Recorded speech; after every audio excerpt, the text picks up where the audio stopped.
Ibnu Sina atau yang lebih dikenal dunia barat dengan nama Avicenna merupakan seorang ilmuwan muslim yang dinobatkan menjadi bapak kedokteran dunia. Biografi Ibnu Sina banyak dikaji untuk mempelajari temuan-temuannya di masa lalu. Ilmuwan muslim ini lahir di Uzbekistan.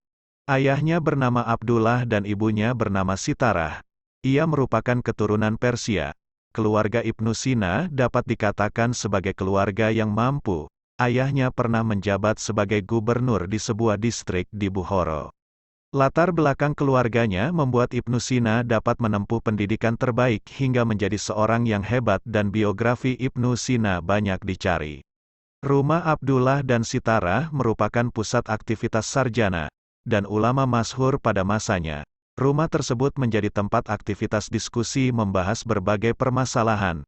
Dari diskusi-diskusi inilah Ibnu Sina memahami pengetahuan yang luas.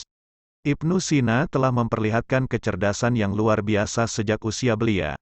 Sejak kecil ia telah memiliki kemampuan analisa berpikir yang tajam serta mempunyai daya ingat yang sangat kuat. Orang tua Ibnu Sina mulai memberikan pendidikan agama dan logika elementer sejak Ibnu Sina masih berusia 5 tahun. Pada usia 10 tahun, Ibnu Sina telah hafal Al-Quran. Dia juga belajar fikih dan ilmu-ilmu syariat. Setelah menguasai ilmu teologi, Ibnu Sina mulai terjun ke dunia filsafat hingga umur 16 tahun. Ibnu Sina juga berguru kepada Abu Abdullah An-Nakili, dan belajar kitab-kitab ilmu logika dan berbagai kegiatan Euklides dalam bidang matematika. Setelah itu, dia belajar secara otodidak dan menekuni matematika hingga dia berhasil menguasai buku Almages karangan Ptolemeus serta menguasai disiplin ilmu pengetahuan alam. Sering sekali soal-soal ilmiah yang tidak dapat diselesaikan oleh gurunya, mampu dia selesaikan. Semangat untuk belajar Ibnu Sina tidak berhenti di bidang teologi dan matematika saja. Ia kemudian berguru pada Abu Mansur Al-Qomari, penulis kitab Al-Hayat wal Maut, dan Abu Sahal Isa bin Yahya Al-Jurjani, penulis ensiklopedia kedokteran Al-Kitab Al-Miyah fi Sina'atih Tib. Dari Abu Mansur Al-Qomari, Ibnu Sina menguasai ilmu kedokteran dalam waktu 1,5 tahun. Ibnu Sina dikenal sebagai seorang yang tidak suka membuang waktu masa mudanya untuk hal sia-sia. Dia selalu memanfaatkan waktunya untuk belajar berbagai ilmu hingga dia menguasainya. Tidak mengherankan memasuki usia 16 tahun, Ibnu Sina telah menjadi pusat perhatian para dokter sezamannya. Memasuki usia 21 tahun, Ibnu Sina mulai menulis karya-karya monumental di berbagai bidang keilmuan. Ibnu Sina tidak pernah berhenti membaca serta tidak pernah bosan menulis buku. Dia memang dikenal kuat memikul tanggung jawab ilmiah dan sering tidak tidur malam hanya karena membaca dan menulis.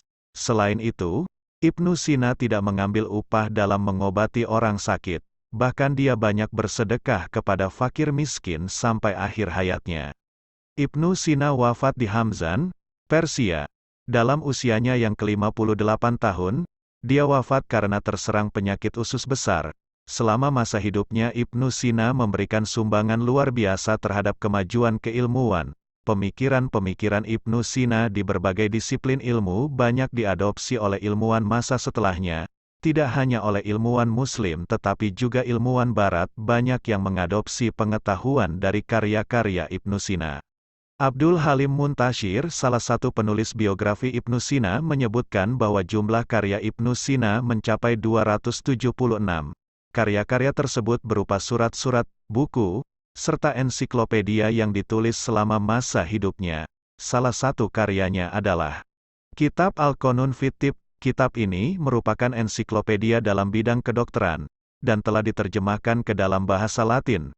Buku ini merupakan rujukan terpenting untuk mengajarkan ilmu kedokteran di Eropa hingga pasca masa kebangkitan. Pengetahuan yang dimuat dalam buku ini mendapat pengakuan dari semua dokter Eropa. Kemudian kitab Arjuza Ibnu Sina et-Tibiyah, kitab yang berupa sajak yang terdiri dari 1329 bait ini merupakan ringkasan dari kitab Al-Qanun, sehingga dapat dijadikan buku harian dokter yang mudah dihafal, dan dapat digunakan secara praktis. Buku ini juga banyak diterjemahkan ke dalam bahasa Latin, dan menjadi pegangan dokter-dokter Eropa pasca masa kebangkitan Eropa. Kemudian kitab Mausu'ah As-Sifa, karya Ibnu Sina yang satu ini merupakan ensiklopedia berbagai macam ilmu pengetahuan, seperti filsafat, logika, dan ilmu pengetahuan alam. Dalam buku ini, Ibnu Sina membahas tentang fenomena alam yang penting seperti terbentuknya gunung, sebab-sebab terjadinya gempa bumi, terbentuknya awan dan kabut, terjadinya pengembunan, jatuhnya meteor, munculnya pelangi, dan berbagai fenomena alam lainnya.